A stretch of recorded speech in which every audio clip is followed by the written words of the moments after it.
तारखेला सुरेश जैन म्हणून जे राजवन ज्वेलर आहेत त्यांनी तक्रार दिली की त्यांच्या दुकानामध्ये जो सेल्समन म्हणून काम करतोय त्याचं नाव राहुल मेहता याने त्यांच्या जो सेल्सचा माल दिला होता तो विश्वासाने जो दिलेला माल होता त्याचं अपहरण केलेलं आहे. त्यानंतर त्यांनी त्याची मोजदाद केली की ऑलमोस्ट 1600 ग्रॅम ते वजन होतं जो माल त्यांनी अपहार केला होता. त्यानंतर आमच्या पोलिसांनी तपास सुरू केला. तपासामध्ये जरा टेक्निकल तपास केल्यानंतर लक्षात आलं की हा त्या पिरियडमध्ये जो गायब झालेला आहे साधारण 8 तारखेपासून तो कामावर येत नव्हता. नंतर शोध घेतला असता त्याच्या पत्नीने 15 तारखेला मिसिंग दाखल केलेलं होतं नौपाडा पोलीस स्टेशनला. आणि याचा एकंदरीत जो हे आहे की याला छान चूक करायची सवय आहे, मौज मजा करायची सवय आहे, त्यामुळे त्याला पैशाची गरज पडत होती. सुरुवातीला त्यासाठी त्यांनी थोड्या प्रमाणावर पैसे सोने हे केलं दुकानात आणि मालकाला संशय आला नाही. त्यानंतर त्यांनी मोठ्या प्रमाणावर सोन्याचा अपहार केला.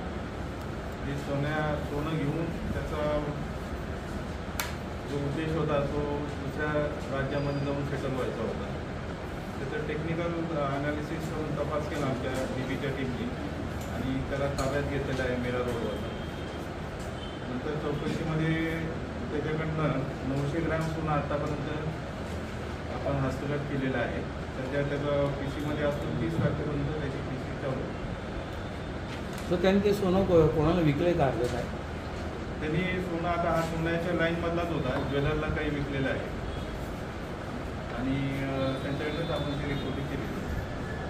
ज्वेलर आहे सध्या आरोपी एकच आहे. सध्या तरी जो तपास झालेला आहे त्यात एक आरोपी दिसत आहे.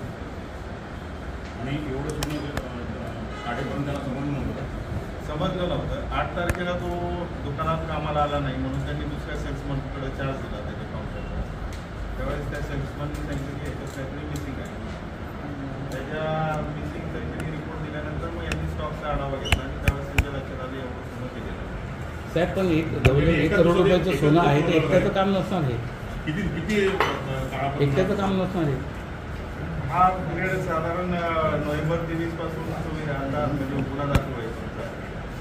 नोव्हेंबर 23 ते 24 तो रोज हळूहळू सोनं काढायचा. हा थोडं काढत होता. सुरुवातीला त्यांनी एकदम कमी प्रमाणावर केलं.